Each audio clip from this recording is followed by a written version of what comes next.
Good morning. നിങ്ങൾ ഈ അനാവശ്യമായിട്ട് അഭിപ്രായങ്ങൾ പറയുന്നവരെ ഏത് സെൻസിലാണ് നോക്കി കാണാറുള്ളത്?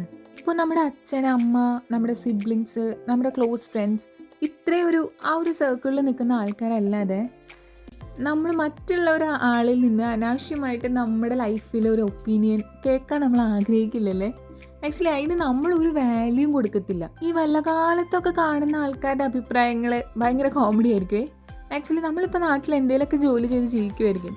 പെട്ടെന്ന് നമ്മളെ കാണുമ്പോൾ അവർ ചേടാ ഇതൊക്കെ വിട്ടിട്ട് വല്ല അബ്രോഡൊക്കെ പോകാൻ നോക്ക്, അവിടെയാണ് സ്കോപ്പ് ഉള്ളത്. സത്യത്തിൽ ഈ പറയുന്ന ആൾക്കാരൊക്കെ നമ്മുടെ ലൈഫിനെ കുറിച്ചിട്ട് ഡീപ്പായിട്ട് എന്തെങ്കിലും ഒരു സ്റ്റഡിയോ അല്ലെങ്കിൽ അത് അറിഞ്ഞു വെച്ചിട്ടാണ് ഇവരൊക്കെ സംസാരിക്കുക. അപ്പോൾ ഞാൻ പറഞ്ഞു വന്നത്, ഇത്തരത്തിലുള്ള കുറച്ച് ആൾക്കാരുടെ ഒപ്പീനിയൻസ് ഒക്കെ കേൾക്കുമ്പോൾ ഒരു പക്ഷേ നമ്മളൊന്ന് ഡൗൺ ആവാൻ ചാൻസ് ഉണ്ട്. നമ്മൾ എന്താണെന്ന് നമുക്കേ അറിയുള്ളൂ. നമ്മളൊരു തീരുമാനം എടുത്തത് എന്തുകൊണ്ടാണെന്ന് നമുക്കേ അറിയുള്ളൂ. അത് മാത്രമേ ചിന്തിച്ചാൽ മതി. അപ്പോൾ എല്ലാവർക്കും ഹാവ് എ നൈസ് ഡേ.